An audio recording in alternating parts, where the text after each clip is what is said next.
পরিমাপের ক্ষেত্রে এই টু ডিজিটাল ব্যালেন্স ব্যবহার করা হয়, একদম মাস্ট টু নো। এবং এর পূর্বে রাফ ব্যালেন্স ব্যবহার ছিল, কিন্তু এখন বর্তমানে সেগুলো নেই। 4 ডিজিট ব্যালেন্স কাকে বলে? যে ইলেকট্রনিক্স ব্যালেন্স ডিজিটাল ব্যালেন্স কোনো প্রাইমারি স্ট্যান্ডার্ড প্রদত্ত ভর 1 গ্রাম দশমিক চতুর্থ স্থান পর্যন্ত পরিমাপ করা যায়, তাকে 4 ডিজিট ব্যালেন্স বলে থাকে। ঠিক আছে না? এখান থেকে এতটুকু আমরা মুখস্থ করে নেব। তাহলে এখান থেকে এতটুকু মেইন পয়েন্ট আমাদের জানতে হবে যে 4 ডিজিট ব্যালেন্স ব্যবহার করা হয় 4 দশমিক স্থান পর্যন্ত, এবং এটা ব্যবহার করা হয় প্রাইমারি স্ট্যান্ডার্ড পদার্থের ক্ষেত্রে। আর এখান থেকে এতটুকু মুখস্থ করব যে সেকেন্ডারি তোমার স্ট্যান্ডার্ড পদার্থের ক্ষেত্রে তোমার কি এই যে 2 ডিজিট ব্যালেন্স ব্যবহার করা হয়, এটা দশমিক পর দুইটা সংখ্যা এখানে দিয়ে তোমার ব্যবহার করানো হতে পারে। এখান থেকে এতটুকু পড়লে হয়ে যাবে। আর এখান থেকে মনে হয় যে আমাদের কিছু মুখস্থ করতে হবে। এখান থেকে এতটুকু আমরা মনে রাখবো যে হচ্ছে 4 ডিজিটাল ব্যালেন্স সেমি মাইক্রো এবং মাইক্রো গুণগত ভরভিত্তিক আয়তনে বিশ্লেষণের পদ্ধতিতে প্রয়োজনীয় প্রাইমারি স্ট্যান্ডার্ড পদার্থ তোমার দ্রবণ পুঁজিতে এই ভর পরিমাপ করা হতে পারে। তো 4 ডিজিটাল ব্যালেন্স যখন আসবে তখন প্রাইমারি মনে রাখবো, এবং 2 ডিজিটাল আসলে তোমার সেকেন্ডারি মনে রাখবো। এখান থেকে আর আমরা কিছু করবো না, জাস্ট আমরা এগুলা কি করব, আমরা হচ্ছে পাগল হওয়ার জন্য আমরা পড়বো না। ঠিক আছে না? আমরা পাবনা যাব না, পাবনা আমরা নিজের স্বপ্নগুলো ধূলিসাৎ করবো না। এগুলো আমরা সুন্দরভাবে আমরা রিডিং দিব। ঠিক আছে? এগুলা ইম্পর্টেন্ট না।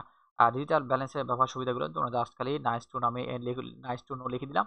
যদি বা পড়তে চাইলে পড়তে পারবা, মনকে বোঝার জন্য যে আমি অনেকগুলো পড়ছি। ঠিক আছে না? আর যদি পড়তে না চাও তাহলে স্কিপ করবা। ঠিক আছে না? তারপর পল্পঙ্গি ব্যালেন্স এবং তোমার এই 4 ডিজিটাল ব্যালেন্স এখানে পার্থক্য বলছে।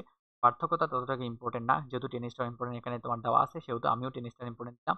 ইকুর জন্য নরমালি ভাবে এখানে এমসিকিউতে তোমার আসতে পারে। তো আমরা সুন্দরভাবে ভাইয়ের সঙ্গে পড়ে নিই। চলো আমরা পড়ে নিই। এখানে পল্পঙ্গি ব্যালেন্স দেওয়া আছে, আর তোমার হচ্ছে কি 4 ডিজিটাল ব্যালেন্স দেওয়া আছে। তো 4 ডিজিটাল ব্যালেন্স থেকে আমাদের এতটুকু মুখস্থ করতে হবে যে 4 ডিজিটাল ব্যালেন্স কোনো স্ক্রিনে সংখ্যা প্রদর্শিত বৈদ্যুতিক তোমার অ্যানালাইটিক ব্যালেন্সে ব্যবহার করা হয়। আর এটা তোমার হচ্ছে কি তোমার হস্তচালিত বা অ্যানালাইটিক ব্যালেন্সে ব্যবহার করা হতে পারে। এই দুইটা ব্যবহার করা হয়। তারপর তোমার হচ্ছে কি পল্পঙ্গি ব্যালেন্স দুটি পাল্লায় থাকে। বাম পাল্লা ওজন বোতলের রাসায়নিক পদার্থ থাকে, এবং ডান পাল্লা নির্দিষ্ট ওজনে রাখা হয়। পড়বো না। 4 ডিজিটাল ব্যালেন্সে কেবলমাত্র একটি টপ লোডিং পাল্লা বিদ্যমান থাকতে পারে, এবং ভর্তির ওজন বোতল দ্বারা রাখা হয়। পড়বো না আমরা। 3 নম্বর পয়েন্টটা মুখস্থ করতে হবে যে তোমার হচ্ছে কি মানে হচ্ছে বায়ু চলাচলের তোমার হচ্ছে কি ধাক্কারূপ কোড রাখতে ব্যালেন্সটিকে কাছের বক্সে রাখা হতে পারে।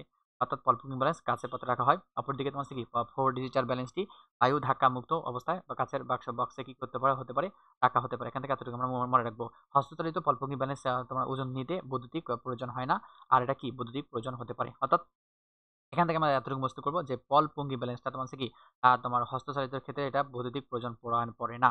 আর 4 ডিজিটাল ব্যালেন্স এটা বিদ্যুতের প্রয়োজন পড়ে থাকে। এখান থেকে এতটুকু মনে রাখলেও হয়ে যাবে। পলপঙ্গি ব্যালেন্সের ওজন নিতে বেশি সময় লাগে, আর এটা ওজন নিতে কম সময় লাগে, যেহেতু এটা ডিজিটাল ব্যালেন্স কারেন্টের মাধ্যমে ডিজিটাল হিসেবে ব্যবহার করা হয়। পলপঙ্গি ব্যালেন্সের তোমার হচ্ছে কি ওজন করার বস্তু ওজনের সূক্ষ্মতা কম থাকে, কারণ ব্যক্তিগত ভুল এখানে থাকতে পারে। আর এখানে কোনো ধরনের ব্যক্তিগত ভুল থাকতে পারে না, কারণ ডিজিটাল মাধ্যমে সেটা পরিমাপ করা যেতে পারে। এখান থেকে এতটুকুই আমরা মনে রাখবো। যদি চাও যে ভাইয়া পড়বো তাহলে পড়তে পারো, যদি না চাও যে ভাইয়া পড়বো না জাস্ট রিডিং দেবো, তাহলে দিতে পারো। ঠিক আছে? তাহলে আমরা এখান থেকে পড়ে নেব।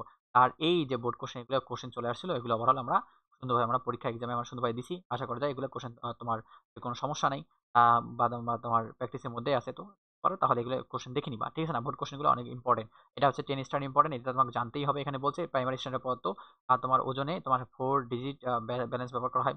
আর তোমার সেকেন্ডারি ক্ষেত্রে তোমার হচ্ছে কি রাব ব্যালেন্স ব্যবহার করা হয়। ঠিক আছে না? সেকেন্ডারি পদার্থকে তোমার রাব ব্যালেন্স ব্যবহার করা হতে পারে।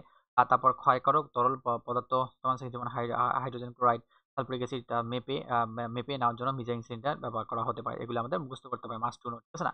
তো প্রাইমারি স্ট্যান্ডার্ড পদার্থের ক্ষেত্রে তোমার হচ্ছে 4 ডিজিটাল ব্যালেন্স ব্যবহার করা হয়। আর সেকেন্ডারির জন্য 2 ডিজিটাল ব্যালেন্স ব্যবহার করা হয়। এখান থেকে আমরা কিছু পড়বো না, জাস্ট তোমরা রিডিং দিও। না, এগুলো পাওয়াটা আমাদের জন্য ইম্পর্টেন্ট না। এগুলো আমরা পড়বো না, আমরা স্কিপ করবো, এগুলা আমরা পড়বো না। তারপর আমরা নেক্সট আমরা মানে পেজে চলে আসলাম। এগুলা সবগুলো স্কিপ করবা। এগুলা আমাদের লাগে না। ঠিক আছে না? একটা সূত্র আমি তোমাকে বলে দিচ্ছি যে ভি সমান V1S1 ইকুয়াল V2S2। এখানে তো হচ্ছে কি তোমার কোনো একটা বস্তুর তোমার হচ্ছে কি আয়তন, প্রথম বস্তুর তোমার হচ্ছে কি ঘনমাত্রাকে বোঝায়, ভি2 বলতে দ্বিতীয় বস্তুর আয়তনকে বোঝায়, আর এস টু বলতে দ্বিতীয় বস্তুর ঘনমাত্রাকে বোঝায়। এগুলো এগুলো দেখে রাখবা। ঠিক আছে না? এগুলো দেখে রাখলে ভালো হয়। তারপর চলে আসলাম আয়তনিক বিশেষণে ব্যবহৃত কাছের যন্ত্রপাতি দিয়ে চলে আসলাম। এখান থেকে পরিণত হবে রাসায়নিক প্রক্রিয়া মূলত দুটি প্রধান শ্রেণীতে ভাগ করা যেতে পারে। সেটা হচ্ছে একটা আঙ্গিক বিশ্লেষণ, একটা হচ্ছে কি মাত্রিক বিশ্লেষণ। আঙ্গিক বিশ্লেষণকে বলা হয় কোয়ালিটেটিভ অ্যানালাইসিস বলা হয়। আর মাত্রিককে বলা হয় কোয়ান্টিটি কোয়ান্টিটেটিভ অ্যানালাইসিস বলা হয়। এগুলো জাস্ট খালি আমরা দেখে নেব, এমসিকিউর জন্য এগুলো আসতে পারে বা ট্রু ফলস এর ক্ষেত্রে এমনিতে হালকা পাতলা আসতে পারে, আমরা দেখে নেব, ঠিক আছে না? এগুলো ততটা ইম্পর্টেন্ট না। তারপরে এখানে চলে আসলাম যে মাত্রিক বিশ্লেষণ কাকে বলে। এটা সিকিউতে তোমার বেশি করে চলে আসে ক নাম্বারে। বিশেষ ক্ষেত্রে তোমার থেকে আসতে দেখা যায়। জাস্ট আমরা এখান থেকে এতটুকু আমরা পড়ে নেব। যে হচ্ছে মাত্রিক বিশ্লেষণ কাকে বলে, যে বিশ্লেষণ প্রক্রিয়ার সাহায্যে কোনো রাসায়নিক পদার্থর মূল উপাদানসমূহ আনুপাতিক পরিমাণ বা সঠিকভাবে পরিমাপ করা যায়, তাকে মাত্রিক বিশ্লেষণ বলা হয়। এটা আমরা সিকিউর জন্য আমরা ক নাম্বারের জন্য পড়তে হবে, মাস্ট টু নো, ঠিক আছে না? তারপর এখান থেকে আমরা পড়ে নেব যে আবার মাত্রিক বিশ্লেষণকে দুই ভাগে ভাগ করা যেতে পারে। there are two types। একটা হচ্ছে কি মানে ভরভিত্তিক বিশ্লেষণ, একটা হচ্ছে আয়তনিক বিশ্লেষণ হতে পারে। তাহলে একটা ভরভিত্তিক হতে পারে, আশা করা যায় দেখা যাচ্ছে কি দেখা যাচ্ছে না, একটা ভরভিত্তিক হতে পারে, একটা কি আয়তনের ভিত্তিক হতে পারে। একটা হচ্ছে গ্রাভিমেট্রিক অ্যানালাইসিস, একটা হচ্ছে কি ভলিওমেট্রিক অ্যানালাইসিস হতে পারে। এগুলো টুকটাক এমসিকিউর জন্য দেখে রাখবা, ঠিক আছে না? ততটা ইম্পর্টেন্ট না, কিন্তু আমাদের মুখস্থ করতে হবে। এখানে চলে আসো, এটা তো ইনফিনিটি টেস্টটা ইম্পর্টেন্ট তোমাদের মেইন পরীক্ষার জন্য। আমি তো অল্পটা আগেই তো শিখিয়ে দিলাম যে এখানে বলছে পলপঙ্কি ব্যালেন্স, ঠিক আছে না? 5 মিলিগ্রাম রাইটার ধ্রুবক ব্যবহৃত হলে রাইটার ধ্রুবকের মান কত হতে পারে। এখানে কিন্তু তোমার দেখো, এখানে সাবধান, এখান থেকে এতটুকু আমাদের করতে হবে যে এখানে কত হতে পারে, যে রাইটার ধ্রুবকের ক্ষেত্রে কত হতে পারে। তোমার 0 থাকবে, তারপর 4টা 0, তোমার 1 হতে পারে। ঠিক আছে, আনসার এটা হবে না, এটা হবে না। আর 10 গ্রামের ক্ষেত্রে ব্যবহার করা হয় 0.0002 তোমার গ্রাম ব্যবহার করা হতে পারে। এখান থেকে এতটুকু আমরা মনে রাখবো, ঠিক আছে না? এখান থেকে আর আমরা কিছু মনে রাখবো না। এখান থেকে এতটুকু মনে রাখতে পারো তোমরা যে হচ্ছে আয়তনিক বিশ্লেষণ ফ্লাক্স কৃষি করা হয়, অম্ল ক্ষার টাইট্রেশনের ক্ষেত্রে ব্যবহার করা হয় এবং রিডক্স টাইট্রেশনের ক্ষেত্রে ব্যবহার করা হয়। এই দুটো পয়েন্ট এর জন্য 2 স্টার ইম্পর্টেন্ট, একদম আমরা কি করব, কভার করে নিব। আর এখান থেকে মনে হয় যে আমাদের কিছু পড়তে হবে। তারপর আমরা মেজারিং সেন্টারে চলে আসলাম। তো মেজারিং সেন্টার তোমার সর্বোচ্চ তোমার হচ্ছে কি তোমার একক হিসেবে থাকতে পারে, সেন্টিমিটার কিউব থাকতে পারে বা মিলিলিটার পর্যন্ত দাগায়িত থাকতে পারে। এখান থেকে এতটুকু পড়ে নেব। এবং নির্দিষ্ট আয়তনে গাঢ় অ্যাসিড এবং পানির পরিমাপ করার জন্য কি ব্যবহার করা হয়। গাঢ় অ্যাসিডের কথাটা মনে রাখবো, পানি পরিমাপের ক্ষেত্রে আমাদের এই কথাটা মনে রাখতে হবে যে মেজারিং সিলিন্ডার ব্যবহার করা হতে পারে। এখন must to know, measuring cylinder সর্বনিম্ন তোমার থেকে 1 মিলিমিটার তরল মাপা যেতে পারে। তাহলে এটা 5 স্টার ইম্পর্টেন্ট, এমসিকিউতে তোমাকে বলে দেবে মেজারিং সিলিন্ডার তোমার কি মানে পরিমাপ করার জন্য কত মিলিলিটার বা তোমার মাপা যেতে পারে, 1 মিলিমিটার মাপা যেতে পারে। এখান থেকে এতটুকু পড়ে নেব আমরা। আর এখান থেকে মনে হয় না যে আমাদের কিছু মুখস্থ করা আছে, আমরা রিডিং দেবো, ঠিক আছে না? অর্থাৎ টিসি মানে কি, টু কন্টেন, এটা আমাদের মুখস্থ করতে হবে। টিসি মানে হচ্ছে টু কন্টেন্ট। মাঝে মাঝে চলে আসতে পারে যে what is the full form of TC. এই টিসি মানে ওই টিসি না যে কলেজ থেকে আমাকে আরেকটা কলেজে নিয়ে যাবে, এই টিসি মানে রসায়নের টিসি, ঠিক আছে না? যাকে বলা হয় টু কন্টেন্ট মাধ্যমে ব্যবহার করা হতে পারে। বুলেট একটি ক্ষুদ্রতম ভাগের আয়তন তোমার নির্দেশ করে থাকে, ঠিক আছে না? বুলেটের একটি ক্ষুদ্রতম ভাগের আয়তন কত হতে পারে, ঠিক আছে না? বুলেটে তোমার কি বুলেট এবং পিভটের মধ্যে তোমার কি 0 পয়েন্ট, তোমার কি এই কোশ্চেনটা তোমার এখানে দেওয়া আছে যে বুলেটের পর্যন্ত তোমার কি 0.1 পর্যন্ত পরিমাপ করা যায়। এটা আমরা পড়বো, একটু পর আগে পড়বো। এটা মেইন পরীক্ষার জন্য তোমাদের হিউজ পরিমাণে ইম্পর্টেন্ট, একদম ইম্পর্টেন্ট, আমার পড়ে নিতে হবে, ঠিক আছে না? অর্থাৎ এখানে বলছে বুয়েটে সাধারণত 50 সেন্টিমিটার কিউব আয়তন হয়ে থাকে। বুয়েটের দাগানিত 150টি ভাগের ভাগ করা হয় এবং প্রতি এক ভাগে তোমার কি 1 সেন্টিমিটার পর্যন্ত থাকতে পারে এবং এর ক্ষুদ্রতম তোমার কি ভাগের আয়তন হচ্ছে কত হতে পারে, এই যে 0.1 সেন্টিমিটার কিউব হতে পারে। তাহলে এটা তোমাদের এই তোমার মেডিকেল ভর্তি পরীক্ষা চলে আসছিল। দেখো ডেন্টাল ভর্তি পরীক্ষা 17 থেকে 28 সালে চলে আসছিল। তো এটা একদম হিউজ পরিমাণে ইম্পর্টেন্ট, এটা আমরা টন লেভেলে মুখস্থ করে নেব, ঠিক আছে না?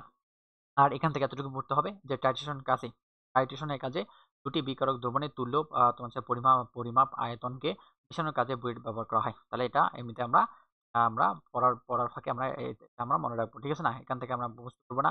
আর এখানে মনে হচ্ছে না যে আমাদের কিছু মুখস্থ করা বাকি আছে। এখান থেকে এতটুকু পড়ে নেবো আমরা যে একটি নির্দিষ্ট আয়তনের প্রস্তুত দ্রবণকে এক পাত্র থেকে অন্য পাত্রে নেওয়ার জন্য কি ব্যবহার করা হয়, পিপেটটা ব্যবহার করা হয়। একদম ইনফিনিটি স্টার ইম্পর্টেন্ট, তোমাদের মেইন এক্সামের জন্য তোমাকে বলে দেবে যে আমি একটা তোমার কি নির্দিষ্ট আয়তনে তোমার ধরো একটা উদ্দীপকে দেওয়া আছে যে একটা একজন ব্যক্তি যে যিনি হচ্ছে ল্যাবরেটরিতে তোমার একজন শিক্ষক, ল্যাবরেটরিতে যেহেতু শিক্ষক সেহেতু সে তোমার কিছু একটা আবিষ্কার করছে। যে আবিষ্কার করার ফলে সে তোমার হচ্ছে কি নির্দিষ্ট আয়তন থেকে একটা দ্রবণের পাত্র থেকে একটা তোমার যৌগ এক স্থান থেকে অন্য স্থানে তোমার সে নিতে চাচ্ছে, সেটা ক্ষেত্রে কোনটা ব্যবহার করে, ব্যবহার করবে না পিপেট ব্যবহার করবে না কনিক্যাল ফ্লাক্স ব্যবহার করবে, অবশ্যই পিপেট ব্যবহার করবে, যেটা ডেন্টাল ভর্তি পরীক্ষায় চলে আসছিল। এবং এখানে টিসি আমরা আগে বললাম যে টিসি হচ্ছে টু কন্টেন্ট, ঠিক আছে না? আর এখানে দেওয়া আছে টিডি দেওয়া আছে, অর্থাৎ টু ডেলিভারি দেওয়া আছে, অর্থাৎ সি তে হচ্ছে কন্টেন্ট বোঝায়, ডি তে হচ্ছে ডেলিভারি বোঝায়। তাহলে এখান থেকে এতটুকু আমরা পড়ে নেবো, এখান থেকে এতটুকু পড়ে নেবো, এখান থেকে এতটুকু হালকা পাতলা জেনে নিলে হয়ে যাবে। এগুলা স্কিপ করবো, এখান থেকে এতটুকু আমরা পড়ে নেবো যে গাঢ় হাইড্রোজেন ক্লোরাইড অ্যাসিড এবং সালফুরিক অ্যাসিড পরিমাপের ক্ষেত্রে ব্যবহার করা হয় না, কি ব্যবহার করা হয়, মেজারিং সিলিন্ডার ব্যবহার করা হয়। এইটাই তোমাদের জন্য ইম্পর্টেন্ট, একদম মাস্ট টু নো, একদম জানতেই হবে। এগুলো অনেকবার কোশ্চেন চলে আসছিল, অনেকবার চলে আসছিল। তাহলে এখান থেকে আমরা এতটুকু আমরা পড়ে নেব, ঠিক আছে? আর এখান থেকে মনে হয় না যে আমাদের কিছু পড়তে হবে। এখান থেকে জাস্ট তোমরা রিডিং দিয়ে দিবা, ঠিক আছে না? ফানেল তোমার পুরেট কি, বুরেট, পিপেট কি সেক্ষেত্রে ব্যবহার করা হয়। এখান থেকে আমরা এতটুকু পড়ে নিতে হবে যে ক্রোমিক অ্যাসিড তোমার হচ্ছে কি সর্বোত্তম পরিষ্কার হিসেবে ব্যবহার করা হয়। আমরা আগে পড়ে আসলাম। এটা তোমার হচ্ছে কি তোমার পটাশিয়াম তোমার ডাইক্রোমেট নিয়ে গঠিত K2Cr2O7 এবং তোমার হচ্ছে কি hydrogen sulphur H2SO4 hydrogen sulphurous নিয়ে গঠিত হতে পারে, কি সালফিউরিক অ্যাসিড নিয়ে গঠিত হতে পারে। তাহলে এই দুটো পয়েন্ট আমাদের মাস্ট পড়তে হবে। যেহেতু মেডিকেল ভর্তি পরীক্ষা চলে আসছে সেহেতু আমাদের বোর্ড কোশ্চেনের জন্য একদম ইউজফুল মানে ইম্পর্টেন্ট, এই টেস্টটা ইম্পর্টেন্ট। এগুলো আমরা সুন্দরভাবে আমরা কি করবো, মাইল আমরা বড় করে দেবো আর সুন্দরভাবে আমার পড়াশোনাটা আমরা চালাই যাবো, ঠিক আছে না? আমাদের আমার বোরিং হওয়া যাবে না এবং আমাদের ভয় ভীতি অনুযায়ী আমাদের পড়া পড়া মানে হচ্ছে কি গিয়ে বা থেমে রেখে আমাদের চিন্তা করা যাবে না, যা হবে দেখা যাবে, তা জাস্ট করতে হবে। এখান থেকে এতটুকু পড়তে হবে যে মেজারিং সিলিন্ডার ব্যবহৃত হয় নির্দিষ্ট আয়তনে, তোমার হচ্ছে কি মানে আমি এই কালিটা ব্যবহার না করি না হলে তোমাদের দেখা যাবে না, আমি লাল কালিটা ব্যবহার করছি। আর যে তোমার সিলিন্ডার তোমার মেজারিং সিলিন্ডার ব্যবহার করা হয় কিসের ক্ষেত্রে ব্যবহার করা হয়, যেমন আয়তনে গাঢ় অ্যাসিড এবং পানি পরিমাপের ক্ষেত্রে ব্যবহার করা হয়। একদম 5 স্টার ইম্পর্টেন্ট, এই কথাটাই 5 স্টার ইম্পর্টেন্ট, ঠিক আছে না? এখানে একটু আগেই পড়লাম, দেখো এদিকে এখানে পড়লাম যে তোমার হচ্ছে কি মানে হাইড্রোজেন তোমার হচ্ছে হাইড্রোজেন ক্লোরাইড, তারপর তোমার হচ্ছে কি সালফিউরিক অ্যাসিড ব্যবহার করতে পিপেট ব্যবহার করা হয় না, মেজিং সিলিন্ডার ব্যবহার করা হয়। তো এখানে এই একই কথা বলছে ভাইয়া। এখানে বলছে যে হচ্ছে তোমার হচ্ছে কি মানে গাঢ় অ্যাসিড ব্যবহার করা হয়। গাঢ় অ্যাসিড মানে তোমার হচ্ছে কি হাইড্রোজেন ক্লোরাইড এবং তোমার হচ্ছে কি প্লাস তোমার হচ্ছে এসবের পরিমাপ করার জন্য এই মেজারিং সিলিন্ডার ব্যবহার করা হয়। মেজারিং ফ্লাক্স ব্যবহার করা হয় তোমার হচ্ছে কি নির্দিষ্ট আয়তনে পরিমাপ করার জন্য এবং সংরক্ষণ করার জন্য। ওয়েট ব্যবহার করা হয় তোমার হচ্ছে কি মানে তোমার এক বিকারের তুল্য পরিমাপ অপর বিকারে নির্দিষ্ট আয়তন মেশানোর জন্য, এবং পিভেট ব্যবহার করা হয় নির্দিষ্ট প্রস্তুত দ্রবণকে একদম পাত্র থেকে অন্য পাত্রে স্থানান্তরের জন্য। এইটা তোমাদের জন্য একদম ইম্পর্টেন্ট। তো তোমার যদি 1000 স্টার ইম্পর্টেন্ট যদি দিই তাও এটার মানে হচ্ছে ভেরি ভেরি ইম্পর্টেন্ট, লাস্ট বলে দেবো। তো এটা তোমার টন লেভেলে মুখস্থ করতে হবে, একদম টিটিএম করতে হবে, দেখবা এখান থেকে কোশ্চেন চলে আসছে, ঠিক আছে না? তারপর এখান থেকে আমরা কিছু মুখস্থ করবো না, জাস্ট এখান থেকে আমরা রিং দিব, আমার ইম্পর্টেন্ট না, এগুলো আমরা পড়বো না, এগুলো পড়ে পড়ে আমার সময় নষ্ট করবো না। জাস্ট এতটুকু পড়তে হবে যে শিক্ষা পরীক্ষায় তোমার হচ্ছে কি তোমার 1570 ডিগ্রি সেলসিয়াস তাপমাত্রা পর্যন্ত তোমার হচ্ছে কি মাপা যায়। তাহলে 1570 ডিগ্রি সেলসিয়াস পর্যন্ত এটা পরিমাপ করা যেতে পারে বা তাপমাত্রা সহ্য করতে পারে। এখান থেকে এতটুকু পড়ে নেবো।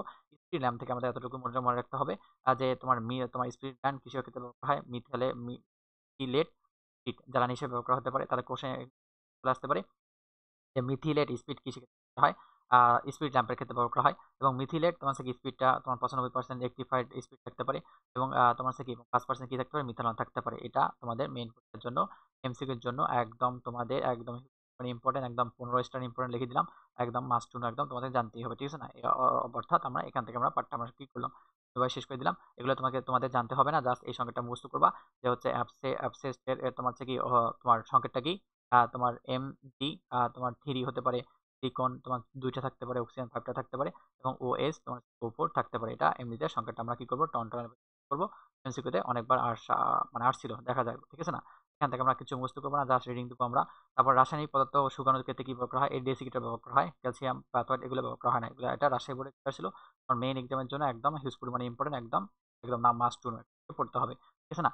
এখান থেকে এই যে দেখো যে তোমার এই কোশ্চেনটা এখানে তোমার চলে আসছিল, দেখো এখানে আমাদের মুখস্থ করতে হবে রাসায়নিক পদার্থ শুষ্ককরণের জন্য সাধারণত ডেসিকেটর বা ভ্যাকুয়াম তোমার ডেসিকেটর ব্যবহার করা হয়, যা ক্যালসিয়াম কার্বনেট তোমার কি শুষ্ককরণে পদার্থে রাখা হতে পারে।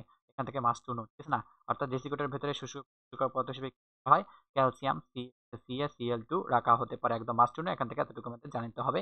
এখান থেকে আমরা কিছু পড়বো না, পড়ে আমাদের এই মূল্যবান সময় নষ্ট করবো না। এখান থেকে এতটুকু মুখস্থ করতে হবে যে H2SO4 সালফিউরিক অ্যাসিড এবং P2O4 O5 শুষ্ককারক এবং নির্দেশক হিসেবে ব্যবহার করা হয়, একদম মাস্ট টু নো, একদম জানতেই হবে, ইম্পর্টেন্ট।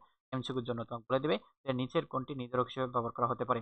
H2 দেখো যে H2SO4 ব্যবহার করা হয় এবং তোমার হচ্ছে P2O5 ব্যবহার করা হতে পারে, একদম মাস্ট টু নো, একদম পড়ে নেবো আমরা। এগুলো আমরা কিছুই আমরা টাচ করবো না, দেখবো না, দেখলে এই সময় পাপ হয়ে যাবে, ঠিক আছে না? এগুলো তো পড়বো না, ওরে বাপ, আমরা পড়বো না, ঠিক আছে না? আমাদের মানে যে বাংলাদেশে তোমার হচ্ছে কি মানে পাগলা মেডিকেল আছে দুইটা, একটা হেমায়তপুরে অবস্থিত, একটা পাবনা অবস্থিত। আমরা কোনোটাতেই যাব না, আমরা একদম মেইন পরীক্ষার হলে আমরা যাব, ঠিক আছে? এখান থেকে আমরা কিছু মুখস্থ করবো না।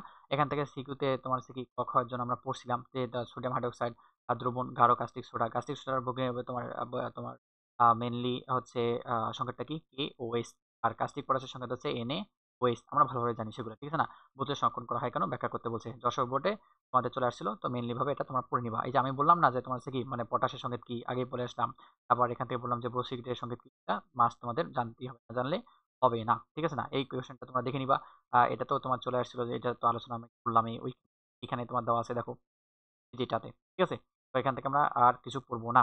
তারপর মেইনলি ভাবে আমরা এখন চলে আসবো রাসায়নিক দ্রব্য সংরক্ষণে এবং ব্যবহার সতর্কতা চলে আসবো। তো এখান থেকে মেইনলি ভাবে এখান থেকে আমাদের এতটুকু পরিণত হবে যে হচ্ছে রাসায়নিক পদার্থ তোমার হচ্ছে কি সংরক্ষণ বা সিম্বল আছে তোমার 10টা। এটা 10 এই 10টা আমাদের জানার জন্য ইম্পর্টেন্ট যে সিম্বল আছে 10টা। এখান থেকে এতটুকু মুখস্থ করতে হবে যে BDS full form drug house হতে পারে। এখান থেকে এতটুকু মুখস্থ করবো এবং রাসায়নিক পদার্থ ছাড়াও বিপজ্জনক পদার্থ কিছু দেখা যায় সিম্বল আন্তর্জাতিকভাবে স্বীকৃত রয়েছে। নিষ্ক্রিয় পদার্থের জন্য এই স্বাস্থ্যকর ঝুঁকিপূর্ণ রয়েছে। এখান থেকে আমরা কিছু মুখস্থ করবো না, জাস্ট এইখান থেকে এতটুকু মুখস্থ করতে হবে যে হচ্ছে এইচ তোমার জিএইচ এস এর ফুল ফর্ম কি গ্লোবালি হারমোনিক সিস্টেম হতে পারে। এখান থেকে এতটুকু মুখস্থ হয়ে যাবে আর এখান থেকে আমরা কিছু মুখস্থ করবো না। দেন আমরা চলে আসলাম কি এই হ্যাজার্ড সিম্বলে চলে আসলাম। হ্যাজার্ড সিম্বল থেকে জাস্ট খালি যতগুলো দেখা আছে ততটুকু প্রতীক অর্থাৎ তোমার হচ্ছে কি বিষাক্ত প্রতীক ব্যবহার করা হয়, টিকে ব্যবহার করা হয়। এটা তোমার হচ্ছে কি তোমার ক্যাডমিয়াম এবং ক্রোমিয়াম এটা হতে পারে। যেমন বেরিলিয়াম তোমার হচ্ছে কি মানে বেরিলিয়াম ক্লোরাইড হতে পারে, সোডিয়াম হাইড্রোজেন হতে পারে, লিথিয়াম অ্যালুমিনিয়াম হাইড্রোক্সাইড হতে পারে। এগুলো আমাদের উদাহরণগুলো একদম ইনফিনিটি স্টার ইম্পর্টেন্ট একদম পড়তে হবে। এগুলো তোমার রিডিং দিয়ে দিবা। তারপর তোমার হচ্ছে কি বিষাক্ত তোমার হচ্ছে কি মানে বিষাক্ত তোমার হচ্ছে কি মানে তোমার বিষাক্ত পদার্থকে তোমার হচ্ছে কি এই যে টি চিহ্ন দ্বারা প্রকাশ করা হতে পারে। এই পার্টটা তোমাদের সিকিউর জন্য একদম ভেরি ভেরি ইম্পর্টেন্ট। সিকিউর বলে দেয় যে তোমার হ্যাজার্ড সিম্বল সহকারে আর তোমাদের মানে হচ্ছে কি কোশ্চেন দিয়ে দেয় উদ্দীপকে যে ছবি দিয়ে দেয় কোনো সময় কোনো সময় তোমার হচ্ছে কি উদাহরণটা দিয়ে বলে যে এগুলো ব্যাখ্যা করো, মাস্ট ব্যাখ্যা করতে হবে। মারাত্মকের ক্ষেত্রে এতটুকু মনে রাখবো যে মার্কারি হতে পারে এবং তোমার হাইড্রোজেন সায়ানাইড হতে পারে এবং সায়ানাইড একদম মাস্ট টু নো নিকোটিন অন্তর্ভুক্ত হতে পারে। এগুলো তোমার সুন্দরভাবে রিডিং দিলেই বুঝতে পারবা। তারপর প্রতীক হিসেবে তোমার হচ্ছে কি ক্ষতিকর প্রতীক হিসেবে হতে পারে এক্স এন দ্বারা প্রকাশ করা হয়। এটা উদাহরণ হতে পারে কি ব্লিচিং পদার্থ হতে পারে, তারপর পেইন্ট হতে পারে, ফ্লোরো পুলিশ জাতীয় পদার্থের ক্ষেত্রে এগুলো ব্যবহার করা হয়, জৈব দ্রাবক পেট্রোল ব্যবহার করা হয়। এগুলো মাস্ট টু নো, এগুলো আমাদের জানতেই হবে। দিন শেষে আমাদের এগুলো পড়তে হবে, জানতে হবে। একে এন এবং কি এন দ্বারা প্রকাশ করা হতে পারে। এন হচ্ছে তোমার হচ্ছে কি নবজিয়াস বলতে বোঝানো হয় থাকে। তারপর উত্তেজক পদার্থ থেকে আমরা এতটুকু মুখস্থ করবো যে উত্তেজক পদার্থ কোনগুলো হতে পারে। এখানে এক্স আই দ্বারা প্রকাশ করা হয়। আমরা এই পার্টটা আমরা দেখে নেব। আর কোন ক্ষেত্রে ব্যবহার করা হতে পারে, যেমন বিরঞ্জক পদার্থ হিসেবে তোমার কি ব্যবহার করা হয়, যেমন তোমার হচ্ছে কি মানে সোপ পাউডার ব্যবহার করা হয়, সিমেন্ট তোমার কি সিমেন্টের লঘু তোমার হচ্ছে গুঁড়া, তারপর হচ্ছে লঘু অ্যাসিড ইত্যাদি হতে পারে। এগুলা মাস্ট টু নো, আমরা এগুলা জানতে হবে। এবং এটা ব্যবহার করার সময় তোমার হাতে গ্লাভস দিতে হবে, চোখে নিরাপদ চশমা দিতে হবে এবং নাকে মুখে কি করতে হবে, নাকে মুখে আমাদের কি পড়তে হবে ভাই পুরা আমাদের এই হ্যান্ড গ্লাভস এবং নিরাপদ চশমা এবং নাকে মুখে মাস্ক ব্যবহার করতে হবে। এগুলো আমরা সুন্দরভাবে কি করবো, এগুলো আমরা জেনে নিবো। ঠিক আছে। তারপর চলে আসলাম তোমার হচ্ছে কি মানে হ্যাজার্ড সিম্বলে চলে আসলাম আরেকটাতে। এটা হচ্ছে দাহ্য পদার্থ। দাহ্য পদার্থ ইংলিশে বলা হয় ফ্লামেবল বলা হয়। একে এফ দ্বারা প্রকাশ করা হয়। এর উদাহরণগুলো আমাদের মুখস্থ করতে হবে, যেমন তোমার সোডিয়াম হাইড্রোক্সাইড, হাইড্রোজেন হতে পারে, লিথিয়াম অ্যালুমিনিয়াম হাইড্রোক্সাইড হতে পারে, স্টিম পাউডার হতে পারে, অ্যারোসল হতে পারে, পেট্রোলিয়াম হতে পারে। এগুলো মাস্ট টু নো, আমাদের জানতেই হবে। আর এগুলো সুন্দরভাবে তোমরা রিডিং দিবা, রিডিং দিলে বুঝতে পারবা। তারপর হচ্ছে তোমার হচ্ছে কি মানে হচ্ছে একে মারাত্মক দাহ্য মধ্যে অন্যতম তোমার হচ্ছে কি ডাই ইথাল ইথার হতে পারে, তোমার হচ্ছে LPG, CNG. LPG full form হচ্ছে liquid petroleum gas, CNG full form হচ্ছে তোমার কম্প্রেস ন্যাচারাল গ্যাস হতে পারে। এসিটিলিন হতে পারে। এসিটিলিন আমরা সংখ্যাটা ওইখানে জানলাম যে এইচ3 সিও এবং টিএস3 হতে পারে। ঠিক আছে না? পারলে এটা এখানে লিখে নিতে পারো। তারপর অ্যারোসল হতে পারে, ইত্যাদি হতে পারে। তারপর চলে আসলাম যে বিস্ফোরক হিসেবে ক্রিয়া করতে পারে তোমার হচ্ছে কি মানে জৈব তোমার পারক্সাইড হতে পারে, যেমন তোমার হচ্ছে কি নাইট্রোজেন অ্যামোনিয়াম হতে পারে। ঠিক আছে না? তোমার NH4 NO3 হতে পারে, টিএনটি হতে পারে। ঠিক আছে না? তোমার এগুলো হতে পারে। এগুলো জাস্ট করে তোমরা দেখে নিবা, চোখ বুলায় রেখে দিবা। আশা করি এগুলো মুখস্থ করছো। সুন্দরভাবে তোমাদের একাডেমিকে পড়াই দিছে। জাস্ট এগুলো মুখস্থ হয়ে যাবে। তারপর পরিবেশ তোমার হচ্ছে কি দুটো গ্রুপে ব্যবহার করা হয়, কোনগুলো ব্যবহার করা হতে পারে, অ্যামোনিয়াম গ্যাস ব্যবহার করা হতে পারে, ক্লোরিন গ্যাস হতে পারে, তারপিন ব্যবহার করা হয়, তেল হিসেবে ব্যবহার করা হতে পারে, কীটনাশক ব্যবহার করা হতে পারে। এটা মাস্ট টু নো, এগুলো আমাদের জেনে নিতে হবে। তারপর চলে আসলাম যে তোমার কাছে কতগুলো তোমার থেকে আবার রাসায়নিক পদার্থ আছে, যেমন কি রাসায়নিক দ্রাবক হিসেবে ব্যবহার করা হয় কোনগুলো পদার্থ, এগুলোকে শ্বাসকষ্ট তোমার আমাদের ক্ষতি করতে সাহায্য করতে পারে। হ্যাঁ, আর তারপরে সেগুলোকে যেমন পটাশিয়াম পারম্যাঙ্গানেট অক্সাইড হতে পারে, ডাইক্রোমেট হতে পারে, K2SO2 হতে পারে। এগুলো আমরা পড়ে নেব। এগুলো ব্যবহার করার জন্য অবশ্যই তোমার হ্যান্ড গ্লাভস পড়তে হবে, চোখে গগলস দিতে হবে। এগুলো নরমাল ভাবে কথাবার্তা, ঠিক আছে না? এগুলো মেনটেন করে চললে হয়ে যাবে। তারপর ক্ষয়কারী সৃষ্টি পদার্থ কোনগুলো হতে পারে, হাইড্রোজেন ক্লোরাইড হতে পারে, হাইড্রোজেন নাইট্রেট হতে পারে, H2SO4 হতে পারে। তারপর তোমার হচ্ছে কি সোডিয়াম হাইড্রোক্সাইড, কাস্টিক পটাশ হতে পারে এবং অ্যামোনিয়াম হাইড্রোক্সাইড হতে পারে। এগুলা এই যে হচ্ছে তোমার এই এক্সাম্পল গুলো একদম মাস্ট এগুলা একদম মুখস্থ করতে হবে। ঠিক আছে। তারপর আমরা মানে হচ্ছে কি মানে তেজস্ক্রিয় রশ্মিতে চলে আসলাম। তেজস্ক্রিয় রশ্মিটা তোমাদের সিকিউ তোমার হচ্ছে ভেরি ইম্পর্টেন্ট। নরমালি ভাবে এখান থেকে পড়ে নেব আমরা।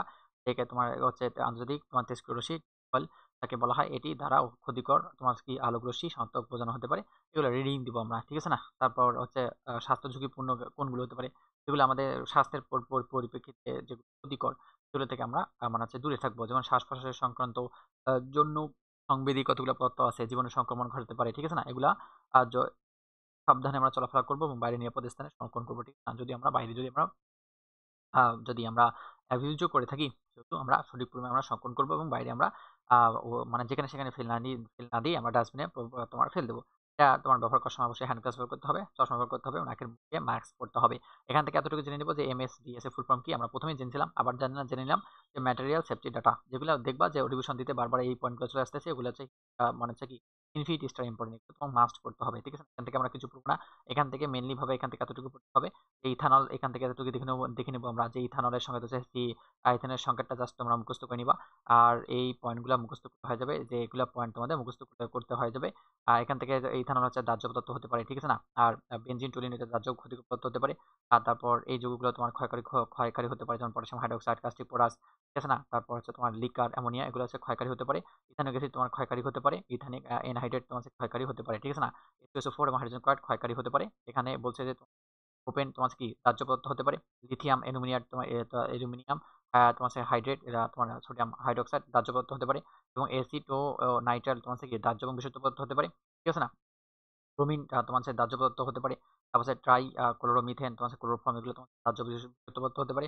ক্লোরোফেনল তোমার হচ্ছে কি হতে পারে? দাহ্য এবং বিশুদ্ধ পদার্থ হতে পারে। এবং নাইট্রো এনিলিন তোমার হচ্ছে কি দাহ্য ও বিশুদ্ধ পদার্থ হতে পারে। আর আর্সেনিক তোমার অক্সাইড ক্ষয়কারী বিশুদ্ধ পদার্থ হতে পারে, ঠিক আছে না? এগুলা জাস্ট এগুলা এখান থেকে এইভাবে তোমার জেনে নিলে হয়ে যাবে। আর হচ্ছে এগুলা তোমার সুন্দরভাবে আগে তো পড়ছো, ভালো কথা। এই দুইটা পয়েন্ট একদম মাস্ট মাস্ট মাস্ট তোমাদের মুখস্থ হবে, ঠিক আছে না?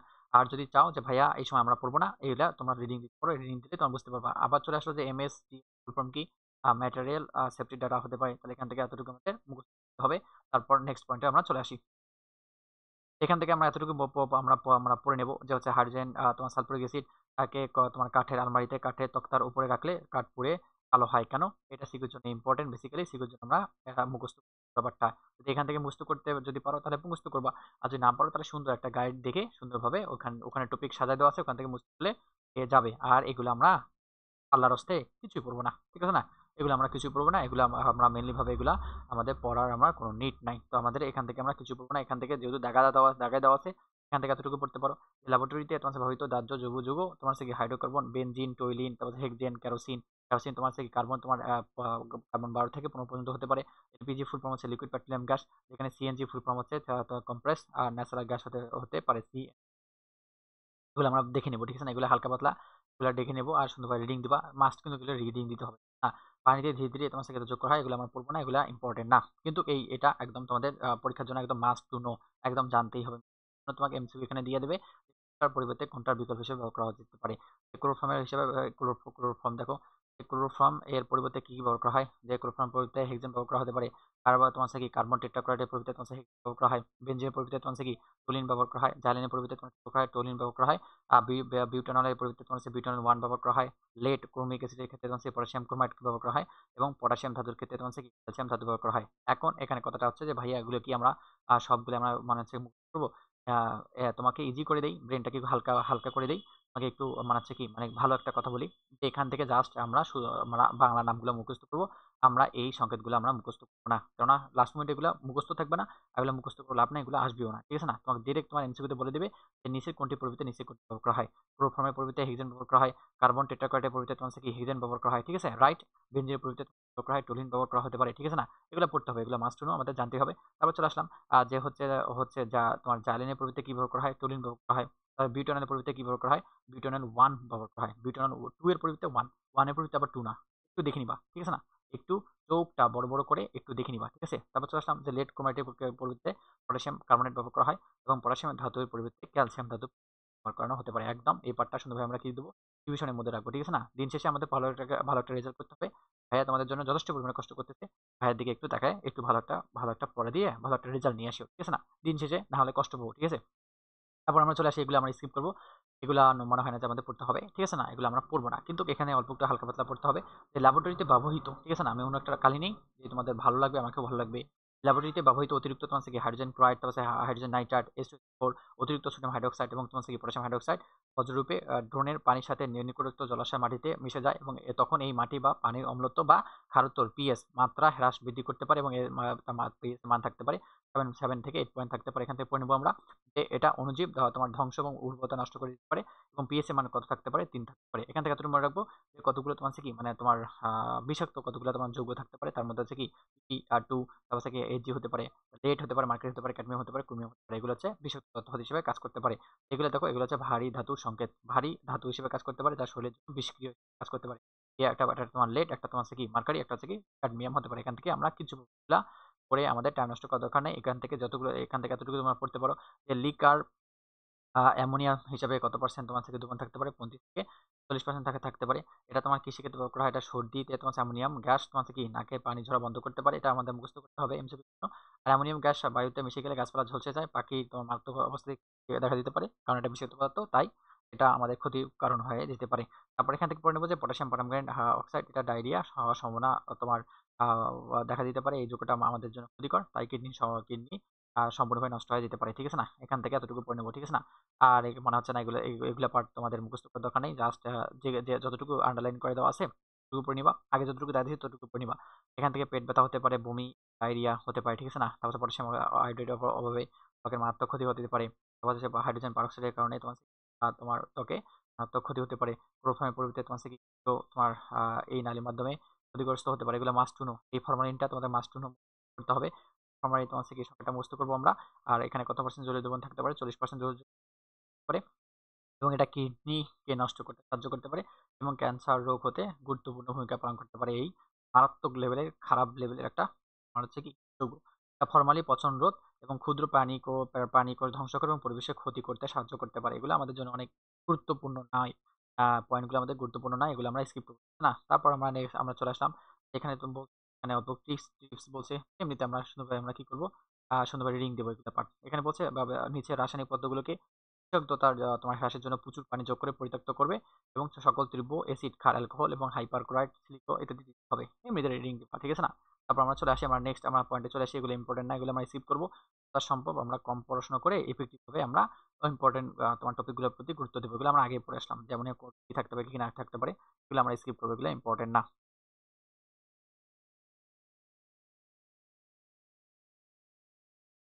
ঠিক আছে? এখান থেকে আমরা পড়বো না, চলে আসো। অর্থাৎ এখান থেকে আমরা আমরা আমরা এতটুকু হালকা পাতলা আমাদের পড়তে হবে যে এখান থেকে আমাদের এতটুকু জানতে হবে যে হচ্ছে এই যে তোমার তরল অ্যামোনিয়া তোমার কত পার্সেন্ট থাকতে পারে? ৫৫ থেকে তোমার 40% থাকতে পারে। এতটুকু আমরা মুখস্থ করে নেব। আর তারপর সোডিয়াম ধাতু এখান থেকে পড়তে হবে না, এখান থেকে আমরা পড়বো না। এখান থেকে এতটুকু পড়তে হবে। হচ্ছে সালফিউরিক অ্যাসিড তোমার হচ্ছে কি মানে বোতলে তোমার সোপলের নিচে অ্যাসিডের খাঁজ ব্যবহার করা হয় এবং তোমার হচ্ছে কি প্লাস্টিকের স্কাপ এবং কেবিনের সংরক্ষণের ক্ষেত্রে এটা ব্যবহার করা হতে পারে। এখান থেকে এতটুকু আমরা পড়ে নেব এবং সংরক্ষণের বেলায় তোমার হচ্ছে কি ক্ষারধর্মীয় লিকার অ্যামোনিয়াম বোতলকে অ্যাসিডের বোতল থেকে দূরে রাখতে হবে। এগুলো রিডিং দিবা। ঠিক আছে না? এগুলো তাহা মনে পড়ে না, এগুলো রিডিং দিতে হয়ে যাবে। তারপর তোমার এখান থেকে এতটুকু পড়তে হবে যে লিথিয়াম অ্যালুমিনেট হাইড্রোক্সাইড তোমার হচ্ছে কি মানে দাহ্য কঠিন বিজারক পদার্থ হিসেবে কাজ করতে পারে এবং পানির সংস্পর্শে তা উৎপাদী বিক্রিয়ার ক্ষেত্রে এটা গুরুত্বপূর্ণ ভূমিকা পালন করতে পারে এবং এটা তোমার তখন উজ্জ্বল আলো দেখা যেতে পারে। এখান থেকে এমনিতে রিডিং করে নেবো আমরা। এখান থেকে এতটুকু পড়তে হবে যে দাহ্য এবং বিজারক পদার্থ থেকে দূরে পৃথকভাবে শুষ্ক স্থানে তোমার হচ্ছে KMnO4 সংরক্ষণ করতে হবে। শেষ। এগুলো হচ্ছে তোমার H2SO4 অ্যাসিড তোমার মারাত্মক ক্ষয়কারক তীব্র তোমার জারক হিসেবে কাজ করতে পারে এবং নিরোধক হিসেবে কাজ করতে পারে। এটি চোখের বাষ্প, চোখ, মুখ, শ্বাসনালীর সংক্রমণের প্রদাহ সৃষ্টি করতে পারে, এমনকি ক্যান্সারও সৃষ্টি করতে পারে। তো এমনিতে আমরা এমসিকিউর জন্য আমরা এটা দেখে নিব। হালকা পাতলা দেখে নিলে হয়ে যাবে।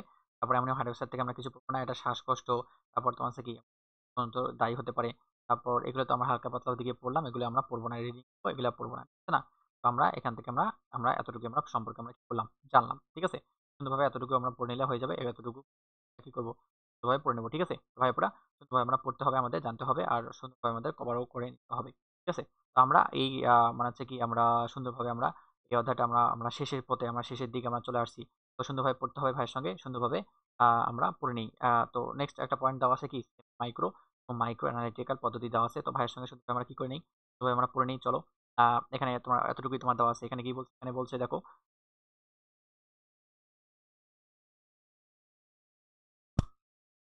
চলে আসো। এখান থেকে এতটুকু পড়ে নেবো যে সেমি মাইক্রো একটা দেওয়া আছে, মাইক্রো অ্যানালিটিক্যাল পদ্ধতি দেওয়া আছে। এখানে এই তোমার এখান থেকে এতটুকু পড়ে নেবো আমরা যে হচ্ছে তোমার হচ্ছে কি মানে তোমার মানে হচ্ছে পরিমাপের উপর ভিত্তি করে সরি পরিমাপের উপর ভিত্তি করে। ঠিক আছে না? এখান থেকে এতটুকু জানতে হবে যে পরিমাপের উপর ভিত্তি করে পরিমাপের উপর ভিত্তি করে, ঠিক আছে না? পরিমাপের উপর ভিত্তি করে তোমার গুণগত বিশ্লেষণকে ৩ ভাগে ভাগ করা যেতে পারে। একটা হচ্ছে ম্যাক্রো বিশ্লেষণ, একটা সেমি মাইক্রো বিশ্লেষণ, একটা তোমার কি মাইক্রো বিশ্লেষণ হতে পারে। ৩ টা পয়েন্ট আমাদের একদম মাস্ট টু নো, একদম জানতে হবে ফর যে আইন, তাই না? আ তো আ তো এখান থেকে আমরা পড়ে নেব। এটা হচ্ছে একটা ম্যাক্রো হতে পারে, একটা হচ্ছে মাইক্রো হতে পারে। ঠিক আছে না? একটা কি হতে পারে ভাইয়া পুরা? একটা একটা ম্যাক্রো, একটা মাইক্রো, একটা সেমি মাইক্রো। পয়েন্টটা আমরা সুন্দরভাবে মুখস্থ, ঠিক আছে না? আমার মুভির বান্দা-বান্দিরা, বুঝতে পারছো? তারপর আমরা চলে আসি। এখান থেকে আমরা পড়বো না, এখান থেকে আমরা কিছুই পড়বো না। তাছাড়া এদিকে একটা বক্স দেওয়া আছে, বক্সটা আমরা পড়ে নেবো। তার আগে এই ফুল ফর্মটা তোমরা জেনে নিবা।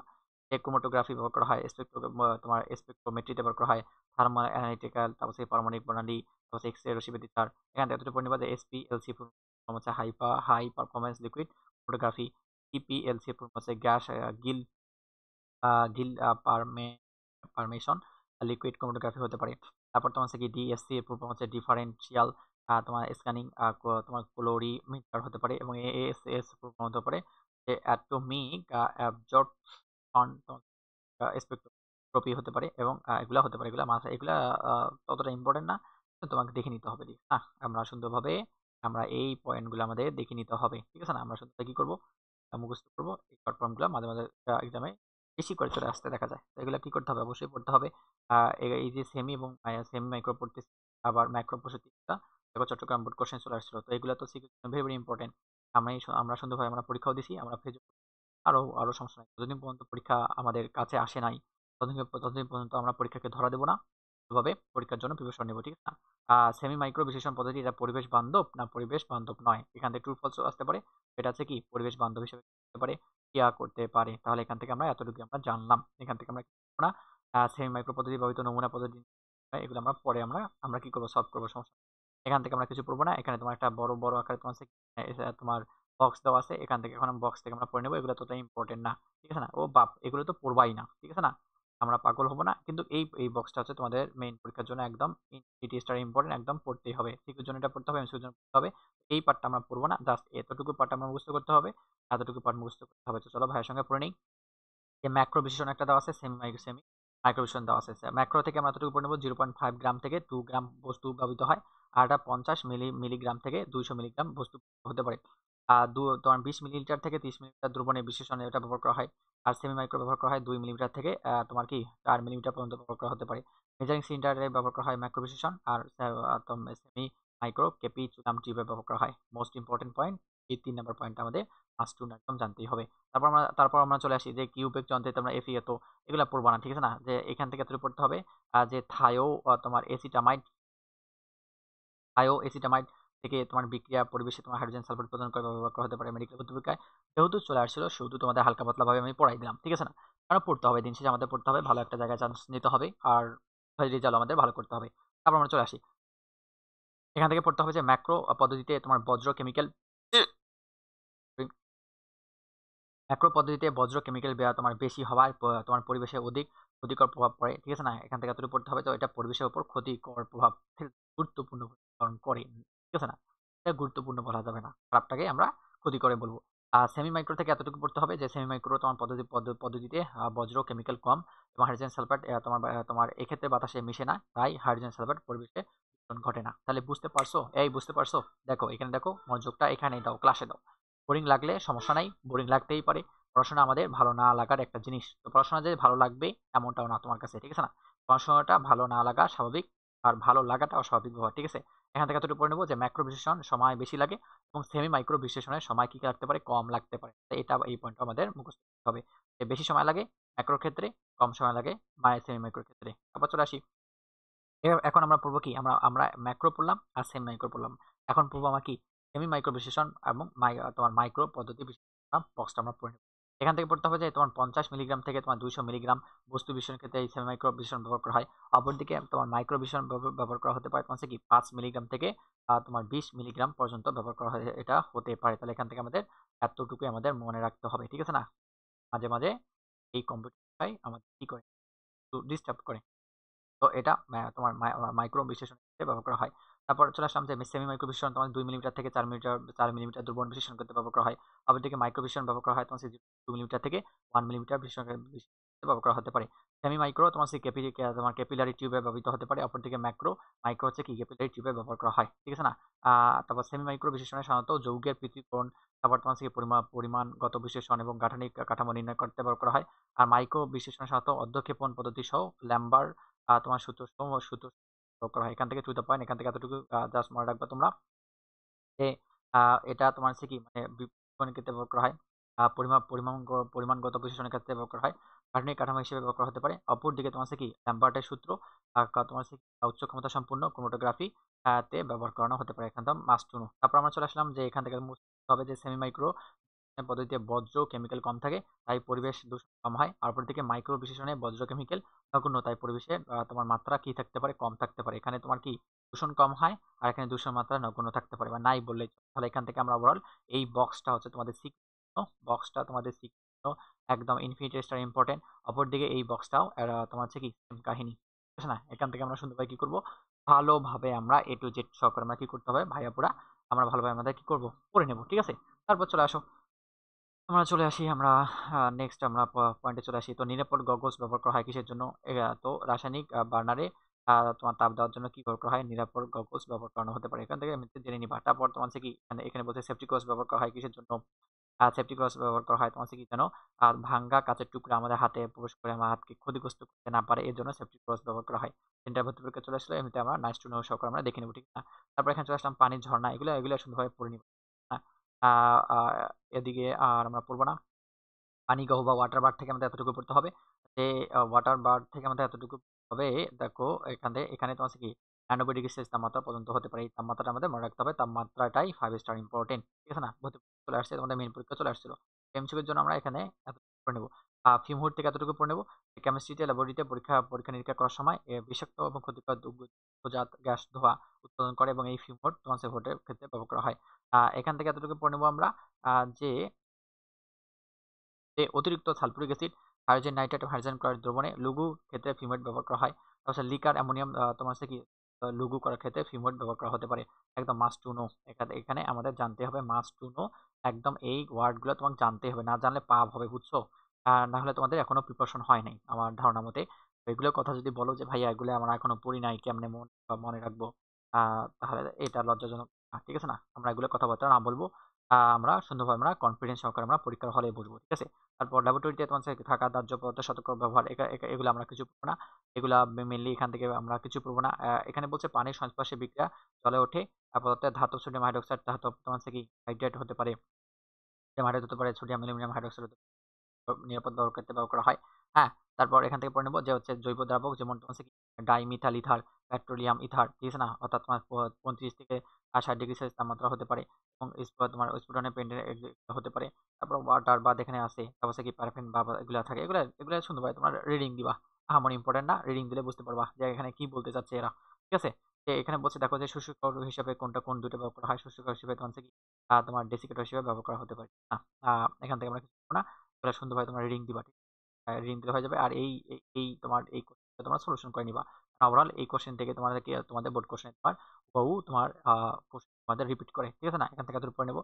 আর তারপর শিকা গোড়া দিয়ে কার্বন ডাই অক্সাইড অগ্নি নিবারক হিসেবে ব্যবহার করা হয়। তাহলে কোনটা নির্বাপক হিসেবে ব্যবহার করা হয়? কার্বন ডাই অক্সাইডটা নির্বাপক হিসেবে ব্যবহার করা হতে পারে। এখান থেকে এতটুকু মনে আমরা রাখবো। আর এখান থেকে ঠিক আছে না? এখান থেকে পড়তে হবে না। এখানে বলছে ক্রোমিক অ্যাসিড যে তোমার পুপেট কি যে তোমার কি রূপ বিক্রিয়া করে, বীজক হিসেবে কি করতে পারে। ঠিক আছে না? এটা আমরা পড়লাম। প্রতিস্থাপন হবে না, পোষণ হবে না, বীজাণু হবে না, জারণ হিসেবে ক্রিয়া করতে পারে। আহ এখান থেকে এতটুকু পড়ে নেবো যে কোনটি তোমার হচ্ছে কি সেকেন্ডারি প্রাইমারি প্রাইমারি ক্ষেত্রে তোমার হচ্ছে কি সি থাকবে। তাহলে এটা ব্যতিক্রম, তাহলে তোমার সোডিয়াম হাইড্রোক্সাইড থাকতে পারে। এবং সেখানে আমরা পড়ছিলাম কাঁচের ক্ষেত্রে তোমার হচ্ছে 10% তোমার হচ্ছে সোডিয়াম কার্বনেট ব্যবহার করা হয়। এখনো বললাম। এখানে এখানে তোমার এতটুকু এদের নিচে কোন স্ট্যান্ডার্ড ব্যবহার করা হতে পারে? বুলেট এবং পিপেট ব্যবহার করা হতে পারে। কোন ক্লাস ব্যবহার করা হয় না, এগুলো এগুলা একটু দেখে নিবা, হালকা পাতলা দেখে নিবা যে কোনটি রঙিন ব্যবহার করা হতে পারে। কোন কোশ্চেন চলে আসছিল একটু দেখলে হয়ে যাবে। আর এখান থেকে আমরা কিছু করবো না। তারপর এখানে বলছে তোমার হচ্ছে কি ক্ষয়কারক যোগ পড়লে তোমার প্রচুর পরিমাণে পানি ধুয়ে নিতে হবে এবং সেখানে তোমার হচ্ছে কি মানে হচ্ছে তোমার 5% তোমার হচ্ছে বোরিক অ্যাসিড দিয়ে তোমার বা তোমার এই মানে 15 মিনিট ধরে ডাক্তারের পর 15 মিনিট পানি ধোয়া দিতে হবে এই করে। তারপর যত তাড়াতাড়ি সম্ভব ডাক্তার হবে, এই বোর্ড এক্সিটের সংখ্যাটা আমাদের মুখস্থ করতে হবে। ইনফিনিটি মেইন এক্সামের জন্য ইম্পর্টেন্ট হতে পারে, ঠিক আছে না? তারপর আমরা এখান থেকে আমরা কিছু মুছতে পারবো না, এগুলো সো কল্ড ভাবে তোমরা রিডিং দিলে হয়ে যাবে। তো ওভারঅল আমরা সুন্দরভাবে আমরা ওদেরটা আমরা ভাইয়া পড়ে আমরা শেষ করে দিলাম, ঠিক আছে না? তোমাদের অনেক অনেক ধন্যবাদ। তোমাদের এক্সাম সুন্দর হোক, ভালো হোক, একটা ভালো একটা রেজাল্ট নিয়ে যেন তোমরা ঘরে ফিরতে পারো, এতটুকুই প্রত্যাশা। তো তোমাদের হাবিব ভাইয়ের জন্য সুন্দরভাবে দোয়া করিও। তোমাদের হাবিব ভাইয়া মানে হচ্ছে অতি শীঘ্রই তোমাদের একটা নতুন একটা চ্যাপ্টার, নতুন একটা বই তোমাদের মানে হচ্ছে কি মানে শেষ করে দিতে পারে, ঠিক আছে? তো তোমরা ভালোভাবে পড়াশোনা করো, আমরা সময় নষ্ট করবো না, পড়াশোনার প্রতি আমরা মনোযোগ সহকারে আমরা কি করবো, মনোযোগ দেবো। ওভারঅল তোমাদের অনেক ধন্যবাদ। আসসালামু আলাইকুম রহমতুল্লাহ বারকাতু। তো দেখা হবে কি, টাটা।